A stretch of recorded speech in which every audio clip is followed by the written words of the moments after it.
Good evening and welcome to the second Fall into OBOB 2023 event. I'm Julie, the events manager at Roundabout Books in Bend, Oregon. So a few housekeeping things we're going to cover. Since this is recorded, if you don't want your video on or your face to be on the recording, we totally understand. Just keep that off. And also remain muted, as so many of us have learned over Zoom the last couple years. I will unmute people as we get to the Q&A section. If questions come up for you while we're chatting, while the author is presenting, feel free to pop them into the chat box and I will read them later. We don't want you to forget them. But before we go any further, we want to acknowledge that the land on which we live, work, and play, currently known as Bend, Oregon, is the original homelands of the Confederate Tribes of Warm Springs, who ceded this land in the Treaty of 1855 while retaining regular and customary hunting, fishing, and gathering rights. The Warm Springs, Wasco, and Northern Paiute people have inhabited this area since time immemorial and are the original stewards of this land. We invite all guests and residents of Bend to honor and care for this land and acknowledge the full history of this area. So as this is our second Fall into OBOB series, we're really excited to offer even more. We have 5 for the 3rd through 5th grade competition, 7 for the 6th through 8th grade, and we actually have a high school author joining us later this month. And you are our first 6th through 8th grade. So obviously that does mean that your book maybe deals with some bigger themes, bigger issues. And in yours specifically, we're dealing with a historical event. So real quick, I'm just going to read the small synopsis of the back to remind everyone, and for those watching this later, to inspire them to come buy the book from us. So it says, on a spring morning, neighbors Valentina Kaplan and Oksana Savchenko wake up to an angry red sky. A reactor at the nuclear power plant where their fathers work, Chernobyl, has exploded. Before they know it, the two girls who've always been enemies find themselves on a train bound for Leningrad to stay with Valentina's estranged grandmother. In their new lives in Leningrad, they begin to learn what it means to trust another person. Oksana must face the lies her parents told her all her life. Valentina must keep her grandmother's secret, one that could put all their lives in danger. And both of them discover something they've wished for, a best friend. So Anne Blankman, thank you. I have the book right here if anyone wants to see. Thank you so much for joining us from the East Coast today. We appreciate every author who takes the time to talk to us about a book, but especially right now, Oregon Battle of the Books, and there's a lot of book banning going on right now. So we just want to really instill that reading is so fundamental. This program is great, and we're so excited they chose you. So if you will, and I'll mute myself, take it away and talk to us about the Blackbird Girls. Wonderful. Well, thank you so much for having me tonight. I'm so excited to be here talking with all of you Battle of the Books readers. And as Julie said, my name is Anne Blankman. I'm the author of The Blackbird Girls. And you heard a short synopsis about what this story is about. It is historical fiction for middle grade. And before I jump too much into the book, what I'd like to do is tell all of you a story. And this is the story of how this book came to be. Now, what a lot of people have a hard time believing is that I actually came up with the idea for this book, gosh, more than 25 years ago when I was in 9th grade. That was when the story idea first occurred to me.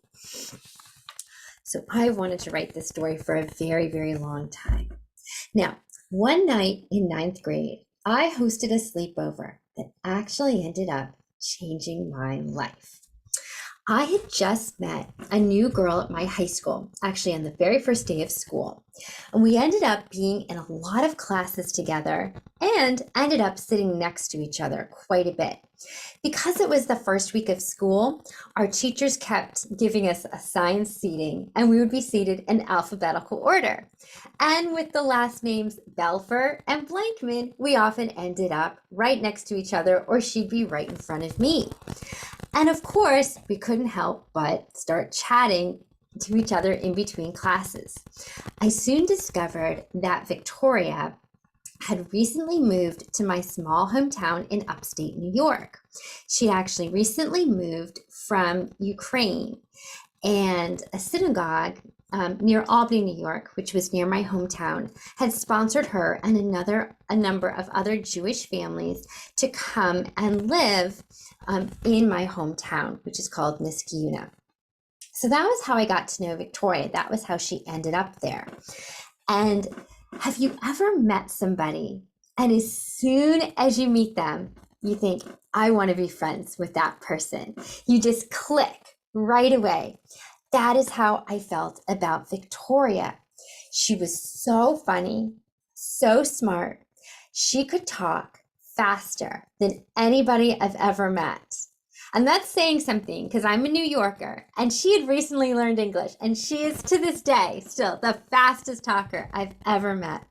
And so I knew I wanted to hang out with this girl more and get to know her better.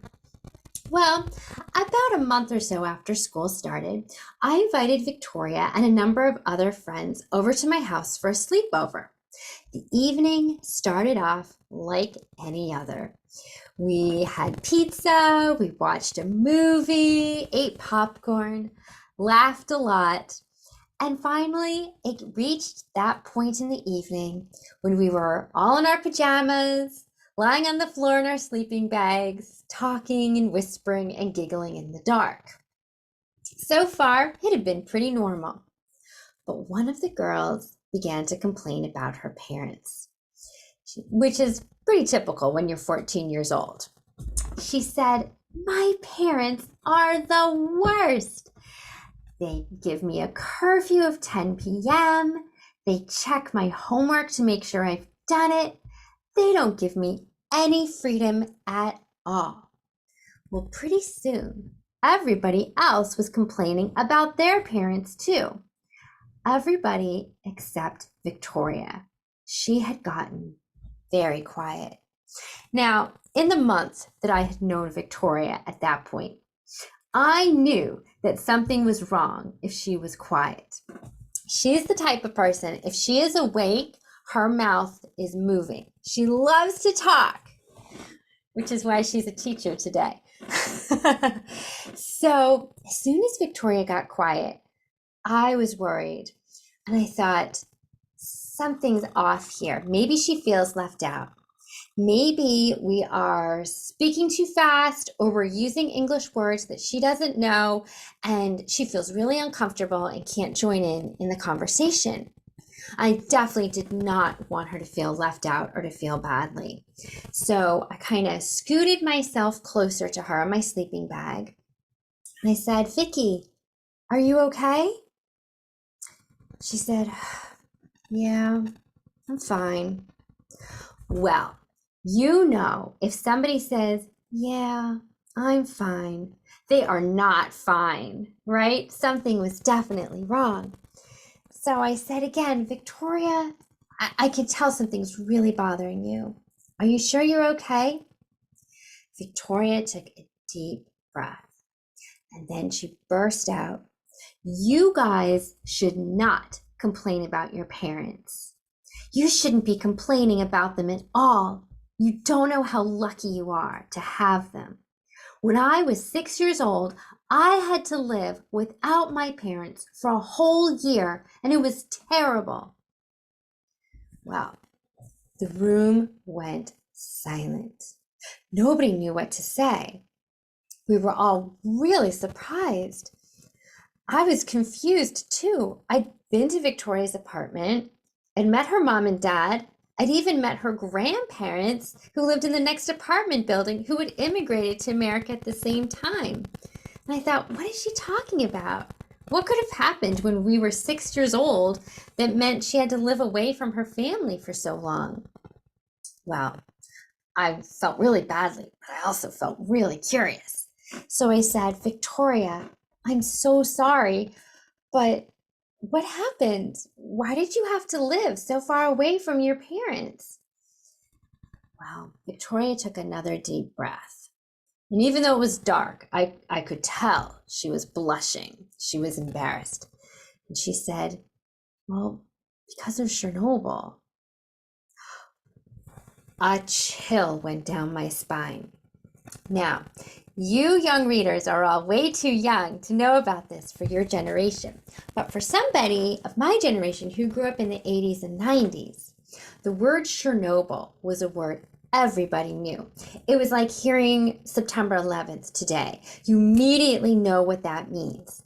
Well, for somebody of my generation, we heard the word Chernobyl and we knew immediately that it referred to the worst nuclear disaster in history. To this day, it is the worst nuclear disaster that has ever occurred.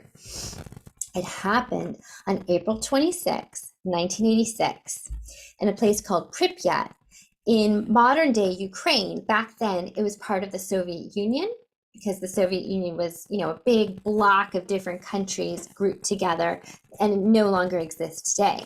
But back then, it was the Soviet Union. And what happened was a terrible nuclear explosion occurred, and the government actually tried to cover it up for a long time. So I only knew sort of that limited information when Victoria said that at the sleepover. I could tell she was embarrassed. So I just said, oh, okay, well, I'm really sorry. We'll talk about something else. And we immediately started to talk about other things. And in a couple of minutes, Victoria was laughing and feeling comfortable again. And the moment was forgotten. Much later, when Victoria and I had gotten closer, she confessed to me that she was very embarrassed and anxious to tell anybody that she was a Chernobyl survivor. She was afraid that the other kids would think she was contaminated or radioactive and wouldn't want to be friends with her anymore, which of course could not have been further from the truth. But she didn't know that. She was really worried about how other people would react. And it was only after we got to be really, really good friends that she felt comfortable telling me all of this.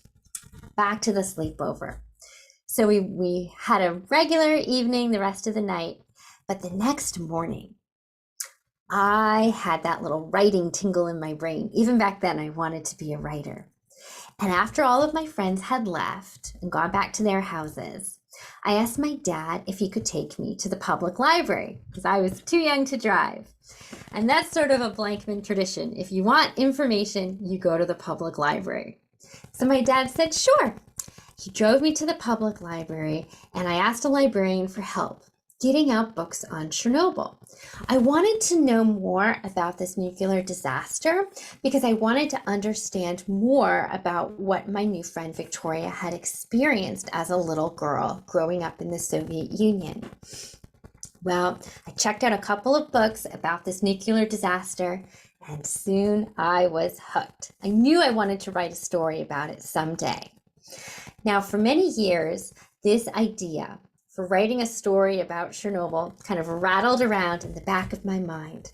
I always imagined it as a story really about survival, almost an adventure story, surviving against all odds. But it wasn't until a few years ago, after I had been chatting with my friend Victoria on the phone, that I realized that wasn't what this story was about at all. I realized I wanted to write a story about friendship. And basically a story inspired by my own lifelong friendship with Victoria about two girls with very different backgrounds who ended up becoming best friends and whose friendship really sustains them and helps them through all these tough experiences that they undergo. And that was how the Blackbird Girls came to be.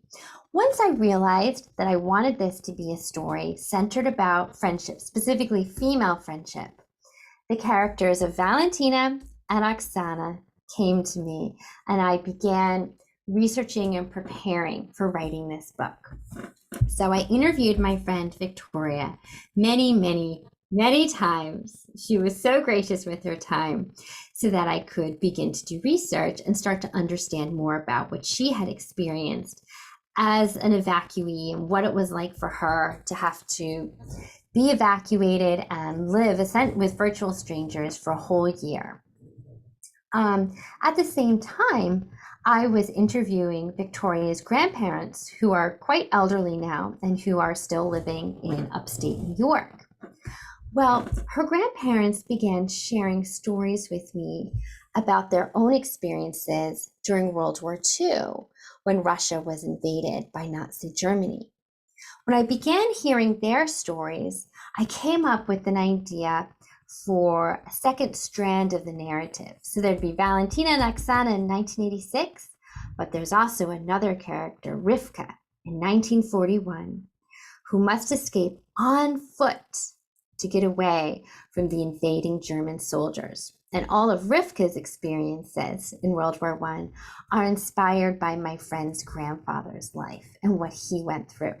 And if you read the book, you will see that all of the stories in 1986 about Valentina and Oksana, and the story from 1941 about Rivka, in the end, all those stories intersect. And you hopefully will have a very satisfying ending and really an ode to the power of female friendship. So that is how the Blackbird Girls came to be. I wanted to show you guys a couple of photographs. I always love to see pictures and to hear stories about covers and to kind of get all those behind the scenes secrets. So the character Valentina in this book is very much inspired by my friend Victoria. And this is Victoria in 1986. This is her school photograph. I know it looks like it's from the 1940s, but this is from 1986. Now we call it Kiev. It was Kiev back then.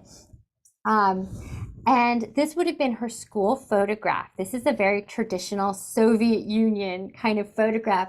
No matter where you lived in the Soviet Union, you had the same school uniform. So on the cover, you'll see these girls are wearing the exact same black dresses with these white pinafores. Everybody across the Soviet Union had the same school uniform. That's what she's wearing here. And she has carrying a bouquet of flowers, which is what you would have done, and had huge hair bows. So this was taken right before the Chernobyl disaster. And in Russian at the bottom, it rhymes in Russian, but in English, it just says first time in first grade. That's kind of the traditional sort of slogan that they would have had at the bottom of photographs. And then this, again, this was taken, I think, about a month before the Chernobyl nuclear disaster. This is Victoria with her grandparents, Yefim and Valentina. That's where all these names come in.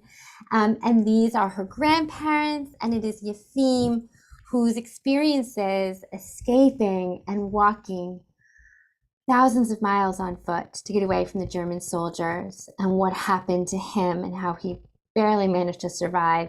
His life experiences very much inspired the experiences of my character Rivka. So this is what the real life inspirations look like. I do want to make sure we have time for plenty of questions, but I thought I would also show you guys one more thing. Like I said, I love covers, book covers, and I always love to hear kind of the story behind how they're made. So the way that a book cover gets made is your publisher will come up with the idea for it. And typically with middle grade books, they will hire an illustrator, which is what they did here. Shreya Gupta was the fabulous illustrator that they hired. And you can see here's Valentina. She's got dark hair. She's a little bit taller than Oksana. And this scene doesn't really occur in the book, but it kind of symbolizes what's happening in the book. The girls are in Pripyat on a hill, and they're overlooking the town where they grew up, and nuclear reactor number 4 has exploded. And there's this very eerie purplish black smoke swirling across the sky, just as there was in real life. There's a couple of blackbirds kind of hidden right in here. And I think you get a sense of the tenderness of the friendship between the two girls. And just for a point of comparison, this is actually the cover of the Italian edition. It looks totally different, right? It doesn't even look like it's the same story, see? So this was my Italian publisher. They hired, she's a high school art teacher, and she does covers on the sides. And without giving too much away, this is actually the very last image of the book. It's a drawing that Oksana makes. And it's these hands that kind of look like birds' wings. You can see some birds here. And then when you open it up, you can see this is the character of Rivka from World War I, and she is racing through the forest while it's being bombed, which is a scene in the book. And back here, this is Valentina and Oksana on the train after they've been evacuated, and they're heading to Leningrad, which today is known as St. Petersburg. So you can see how this is one of the things I love, you guys, about writing, is that there's so many ways to interpret a story, and you can tell just by looking at a book cover that people interpret your work in very different ways. So I want to make sure that we've got plenty of time for questions. So is this a good time now to turn it over to questions? I can also keep talking if need be. I had the wrong mouse in my hand. I have two computers open. So I think this is great. If our guest has questions, please feel free to ask them. I'm sure I can come up with a few. Well, I'm just kind of curious, how does your friend feel about this book? Like, does she, I mean, maybe loves it, obviously loves it, loves the use of her family's names, but this is also what could be considered like a really traumatic story, like a traumatic event in a lot of people's lives. So what's her feeling about this book? That's a great question. And it was something that I was really nervous about at first. And so I talked a lot before I even wrote the first word with Victoria and her grandparents, making sure that they felt safe and okay with me writing this story that was very much inspired by some of the worst experiences in their lives. And they all felt like it was important to share their experiences. So Victoria is a very much a straight shooter. She's a very straightforward. And so she always says to me, I don't know why you think my life is so interesting, how you can get a story out of it. She just doesn't understand at all how fabulous and fascinating and wonderful she is. She has no idea. But interestingly, when the Blackbird Girls was coming out, she actually used it to read with her daughter, who at the time was in 6th grade. And she said it was a great way for her to use the book as a springboard into talking with her daughter about her own childhood and her own experiences and what it was like to grow up in the Soviet Union as a Jew during a very difficult time in the country's history. Interestingly, with Victoria's grandparents, now they are now in their 90s, and I know, and they still live on their own and are very, very bright, and they have lived through some terrible experiences, and yet they are just the kindest, gentlest people you can imagine. But for them, what was really amazing was when the Blackbird Girls won the National Jewish Book Award. Oh, yeah. And because these are people who grew up in the Soviet Union when they could not openly be Jewish, when they were very much discriminated against. It was difficult for them to get jobs. The grandfather, he can remember celebrating Passover in secret in his apartment as a little boy. They could only buy matzah from their synagogue, and they would close all the curtains and eat it in secret because you couldn't. It was against communism. It was against the government, essentially, to worship, to follow your own religion. So so for them, when they've experienced a lifetime of prejudice, and then to have a book that's inspired by their experiences win the National Jewish Book Award, that I think was very moving and surprising and kind of wonderful all at once. Yeah. So I think it's a lot of different complicated emotions rolled into that. Yeah, absolutely. So in that, there's a lot to take from this book then too. And I know it mentions it on the back, but it's, you mentioned it's not just a survival story. It's not this, 24 hours and you got away from it and now you're fine. It's what was happening in the world, what you're saying with you can't be Jewish. So when your friend moved here, when they all moved here, I mean, obviously they could practice their religion more openly. Let us hope that continues. Yeah. But what is, so for you, maybe when you're thinking about this book, with so many layers, what's the biggest takeaway for you? Ooh, that's always a hard question as a writer to answer because you're trying to juggle a lot of balls at the same time in your Yeah. story. But for me, I guess the takeaway is that anybody out there is just a friend you haven't met, right? And so these two girls, Valentina and Oksana, they start off the story and they are bitter enemies. Valentina is Jewish. So even though she can't practice her religion in 1986, you were still known as Jewish. You were still actually classified as Jewish on your paperwork, and you were still very much discriminated against, called slurs, spit on, all of that. And meanwhile, Oksana is kind of the golden girl of their grade. She seems like she has everything. She's very pretty, she's popular, and she really bullies Valentina in the beginning.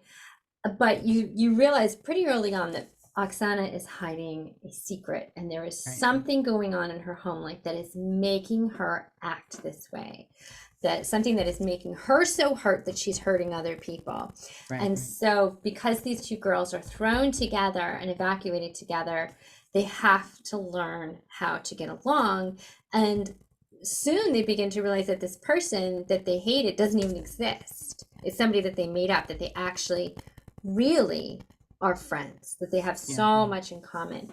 And that's really what I want children, young readers to take away from this book, is that anybody out there can be your friend. You just have to give them a chance. Friendship is possible between everybody.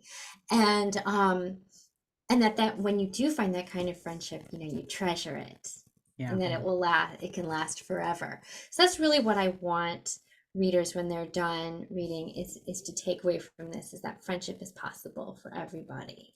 That was very important to me when I was writing the book, to try to capture that as much as possible.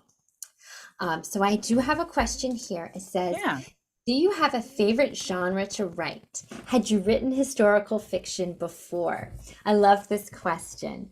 So I have written 4 works of historical fiction. My 5th book is coming out soon. And after I write every single book, I always tell myself, oh my goodness, I'm going to write a fantasy book next where I can just make everything up. Because it takes me a long time to write a book, because I do so much research for it that by the time I'm done researching and I'm finally ready to write, I feel like I've earned another college degree, right? But I absolutely love writing historical fiction, even though for me it's so hard. I absolutely love it. I love diving into another time period and learning all about what it was like to live in a different time, maybe in a different place. And I love working within sort of the framework of a different historical era. It's so much fun for me and such a wonderful challenge. But I love to read every single genre out there. And when I'm actually drafting, when I'm writing the first draft of one of my books, I cannot read historical fiction. I only read other genres. And I'm not sure why that is. I don't know if it's because my brain needs a break when it's time to get into bed and curl up with a book, or if there's a part of me that says I don't want to accidentally copy anybody, but I cannot read historical fiction when I'm working on the first draft. So great question. Thank you for that. Thank you for that. Do you think that there is something about writing historical fiction? We sell a lot of it here in the store. A lot of it obviously is about, World War I, World War II. We had a local author who she would take real people and then write kind of the historical fiction. But do you think sometimes it's harder because you are trying to be as authentic to a real person? Like maybe you don't know them, but you're giving them that experience that they would have had in that time. Right. Whereas with fantasy or some other genres, you can maybe be more, you know, you can make things up and they can do different things, but you're trying really hard to present them accurately. Well, I think writing is difficult no matter what genre it is. I really do. Absolutely. I really do. I think writing is wonderful and rewarding and satisfying and exciting, but I also think it's very hard.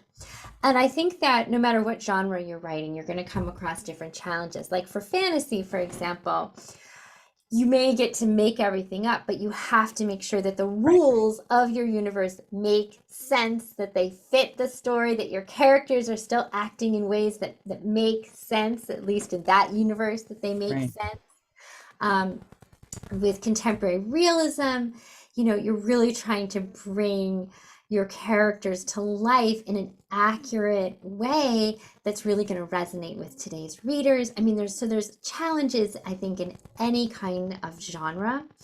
I think when you're writing historical fiction for young people, you really are basically doing a balancing act between being historically accurate as you can be, but also making sure that your characters and your information is appropriate and is the right amount of information for your readers. If I was writing historical fiction about Chernobyl for adults, it would have been a totally different story, Right. totally different information would have been presented. So I think when you're and I think when you're writing for young people in any genre, you really have a responsibility to end your story on a hopeful note, because I think young people need that, and I think they deserve that hopeful note at the end. Sorry, the store is still open, so I thought. Okay. Oh, I love this. If this is a spoiler, feel free to not, but did people really think cucumbers would help with radiation poisoning? This is such a wonderful question. Okay, so clearly this questioner has in fact read the book, because there is a part, so yay to that. So there is a part in the book when my characters are at the hospital to see their dads, because their dads were on duty during the disaster when the explosion occurred, and their dads have been, sent to the hospital. And I'm not gonna, without being too spoiler, I'm not going to say more about that. But yes, so what the Soviet people were told at that time was that certain folk remedies would cancel out radiation poisoning. So they were saying, like, if you drink milk, drinking vodka was another thought to help. And yes, eating cucumbers. People also thought that eating cucumbers would eradicate any radiation that was in your body as a result of the nuclear disaster. And part of this is because the government at the time, which was the communist government, they said that they would say that communism is paradise. It's impossible to make mistakes in paradise. So a nuclear disaster is impossible. But if it did happen, this is what you could do to save yourself. So yes, this is really what people did. And my friend who survived this disaster, she can remember being outside for hours and hours on the day of April 26th. There was a big bicycle. She was close to the nuclear site. She wasn't in Pripyat. But there was a big annual bicycle race that day. And so even though the disaster had already occurred and it was very close to where she was living, the government didn't tell them. They kept it a secret. They were trying to cover it up. And she can remember being outside for hours and hours, cheering for this bicycle race, breathing in all this radioactive air. So, and she did not eat any cucumbers, but she is still doing just fine today. So yes, I absolutely love that question. Thank you for reading so closely. I did not make that up. That was in fact something that really did happen. Yeah. So, I mean, unfortunately, and fortunately for her, and it sounds like her grandparents as well, her parents, but there were a lot of people who dealt with health effects from it. That is the part of it that I feel like I do remember as I got older, was hearing about babies or people having issues because of the close proximity to the radiation, etc. So do you talk about that besides this with the cucumbers in the hospital? Like, was there still a sense of, with these two characters leaving and getting to St. Petersburg, that they were still maybe going to suffer the effects, or no, because the government had said you're fine? So at a couple of times, Valentina, my character Valentina, does worry about that. She has this sort of scientific engineering brain. That's the way her brain works. So she does worry about it. But eventually, as she continues to feel fine, those fears recede. And I think that's very typical for young people, that the fear would be there. And then as time goes on, they'd say, okay, well, I'm fine. And maybe years later, health problems would crop up. But it's kind of out of sight, out of mind at that point. But my characters are not very trusting of the government. Valentina, because she's Jewish and her parents have kind of taught her, and really because most people back then would have been wary of the government and of saying the wrong thing in public or getting in trouble. So there was a lot of fear. That was what my friend kept telling me when I was interviewing her. She would say, you can't imagine the fear. You can't understand the fear that a lot of people lived with in the Soviet Union. So that's an excellent question. And again, there were a lot of health problems as a result of Chernobyl. And part of it had to do with the wind current patterns that occurred over that weekend. So because of the way the wind was blowing, it carried all these radioactive particles, carried it across Belarus. And it also carried it up northward. So it went up over Ukraine, and then it actually went up and over towards Sweden. So the accident occurred on a Saturday, and on a Monday morning was when the workers at a nuclear power plant in Sweden showed up for work after their weekend off. And when they got to work, they saw, oh no, our radioactivity, like our radioactive levels are extremely high. Do we have a leak? Is something wrong? They ran all these tests. They realized it wasn't them. So these Swedish nuclear power plant workers, they traced the wind currents from over the weekend, and they were able to pinpoint the source of the disaster. So it was actually the Swedish people who figured it out and then began to publicize it. And then the news got out and the whole world started to demand answers. So that's actually how the world found out about Chernobyl. Yeah. Which really blew my mind. I really didn't realize that it traveled as far as it did. And Yes. You and I, before we officially started today, had mentioned Fukushima, but that actually did impact the West Coast at one point, if I remember, because wasn't there no, maybe that was just an earthquake. Either way, that if something happens in Japan, we will get it on the West Coast because it will displace the water. And earthquakes, etc., which we can't do anything about, but we can do things about nuclear disasters, I suppose. That's because we're still talking about nuclear power.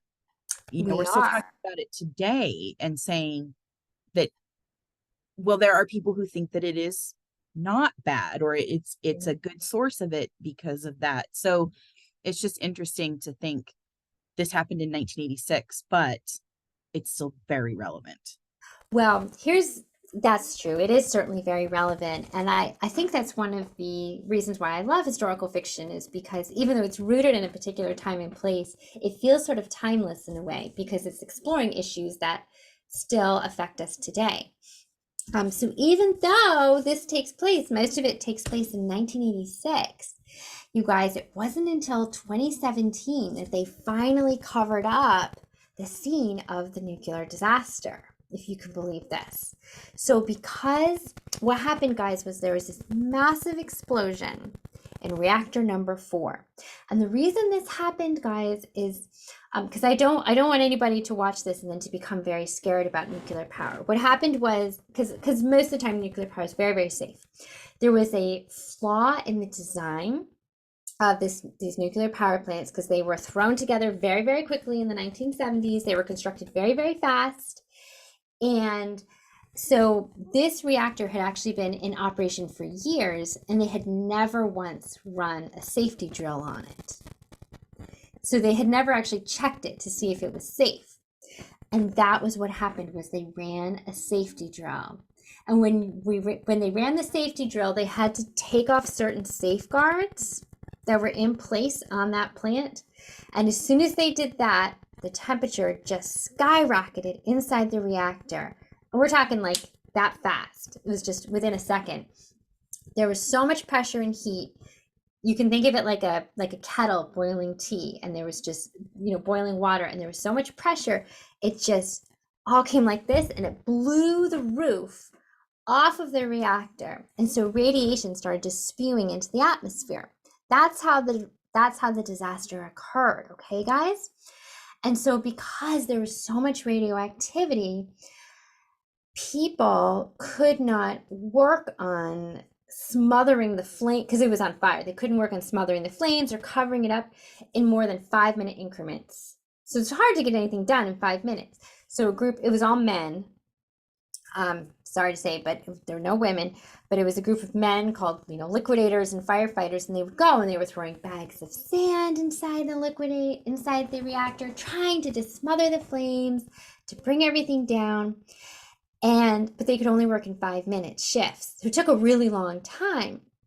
And then what ended up happening was they had engineers and nuclear experts from all over the world form a commission, and they figured out how to build something. They call it a sarcophagus, which is like a coffin.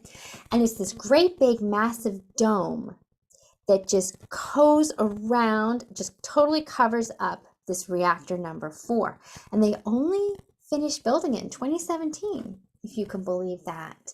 So, and it's supposed to last for 100 years, but they'll have to build another one over that because the radiation is so bad that they can't just say, okay, it's been 100 years, it's fine. They're gonna have to keep building. At this point anyway, they think they're gonna have to keep building more of these containers over, just another layer over and over and over to contain all of it.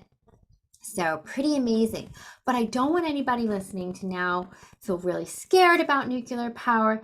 This was highly unusual, and it was because there was a fatal flaw in the design of this power plant, which is not used in the US. We don't have power plants designed in the same way. Right. We have lots of safeguards in place, and they do now too. So that was a total anomaly. Yeah. Okay. Yeah. Thank you for explaining that. Like I said, I don't remember this, so I can't say that I'm the most versed from what I probably learned just in school a few times. Right, so, right.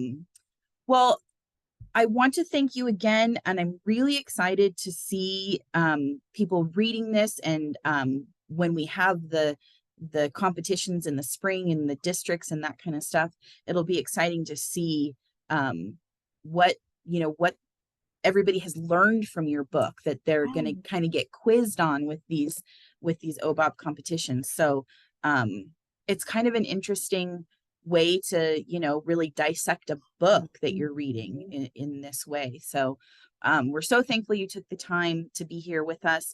As I said, this is recorded, so we're going to put it on YouTube. Everybody can share it, and that way, even if you're not participating in the Oregon Battle of the Books, you need to be reading The Blackbird Girls by Anne Blankman because it is so layered and has so many things that it could apply to, situations that we might see in the future. And you're saying like friendship above all else in that, but I also think it's that when you are in a situation with someone, is that you will like work together in that sense too, of the community, and we all should be working together in a way that benefits, hopefully everyone. With these two girls specifically, obviously it brings about a wonderful friendship, but we do need to rely on our neighbors, even if maybe we didn't know them to begin with. Absolutely. What you're saying is a friend is just someone you haven't met yet. So absolutely. Yeah.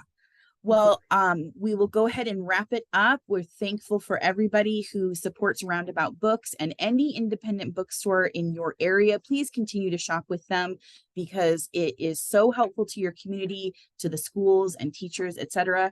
And to keep wonderful authors like Anne writing more books. I'm excited to hear about your next one, and just keep reading, everybody. It's the best thing I think you can do for yourself, for your brain. I love books, as you can tell. Me too. Yeah, Absolutely, guys. Keep reading, keep writing if you love to write. Just have fun with it. Reading is one of the greatest pleasures of life. And I wish you all good luck in your Battle of the Books competitions. When I started out as a youth services librarian, I used to help oversee our local Battle of the Books, and I'd write the questions for the competitions. So I know what's involved, and so I know firsthand like how hard all of you readers work. You know those books inside and out. I can remember I used to try to write some really, I mean, they have to be straightforward questions, but some real stumpers, and I could never stump any of the readers. So all of you have a wonderful time reading. I've seen the other books on the list, and you have got a fabulous list of books, and just in a real range of genres. You will have so much fun reading yeah, these books. absolutely. So don't forget to check our website for the next one. I believe we have one next Tuesday, again, for the 6th through 8th grade division. That's roundaboutbookshop.com. It's free to register through Eventbrite, and then we send you the Zoom link and you join us just like this. So, Anne, once again, thank you so much. And everyone, good luck with OBOB. Thanks so much for having me. Have a good night.